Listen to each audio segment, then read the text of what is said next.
Super star Rajinikanth அவங்க சமீபத்தில் தன்னோட இலங்கை பயணத்தை ரத்து செஞ்சாங்க. அதை பத்தின ஒரு விளக்க அறிக்கை வெளியிட்டுள்ளார்.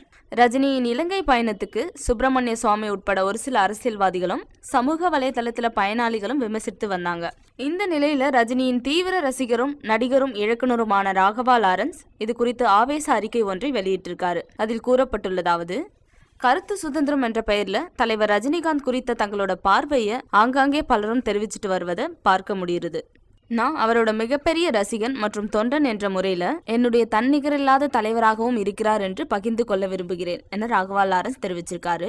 அது மட்டும் இல்லாம 10 பேர் பின்னால இருந்தாலே கட்சி ஆரம்பித்து ஆட்சிக்கு ஆசைப்படும் இந்த காலத்துல கோடிக்கணக்கான உயிர் ரசிகர்கள் உடன் இருந்து கூட அரசியல் நாற்காலிக்கு ஆசைப்படாதவர் தான் என்னோட தலைவர். இரண்டாவதா, இத்தனை பெரிய ரசிகர் படை வச்சிருந்தோ கூட என் தலைவர் மிக எளிதாக 6 மாசத்திற்கு ஒரு படம் நடிச்சு வெளியிட்டு மிக பெரும் பணத்தை சேர்க்கலாம். ஆனா 2-3 வருஷத்துக்கு ஒரு படம் மட்டுமே நடிக்க ஒப்புக்கொண்டு நடிச்சிட்டு வராரு. இதுல இருந்து என்ன தெரியுதுன்னா, அவர் பணத்து மேல ஆசை இல்லாதவர் என்பதை நிரூபிக்கிறது. அது மட்டும் இல்லாம பிரதமர் அவர்கள் தமிழ்நாட்டுக்கு வந்த போது அவர் சந்தித்த ஒரே தலைவர் அநேகமா சூப்பர் ஸ்டாரா மட்டும்தான் இருக்க முடியும். இதிலிருந்து அவரது நன்மதிப்பும் போலித்தன்மையும் அறிந்து கொள்ளலாம். சூப்பர் ஸ்டார் ரஜினிகாந்த் இந்தியாவிலேயே நட்சத்திர அந்தஸ்தின் உச்சத்தில் இருக்கும் போதும் நாட்டிலேயே மிக பிரபலமான நடிகராக இருக்கும் போதும் எந்த விதமான ஆசையும் ஆவணமும் அவர்கிட்ட இல்ல. முழுக்க ஆன்மீக வழியை தேர்ந்தெடுத்து பயணம் செய்பவர் அவர்.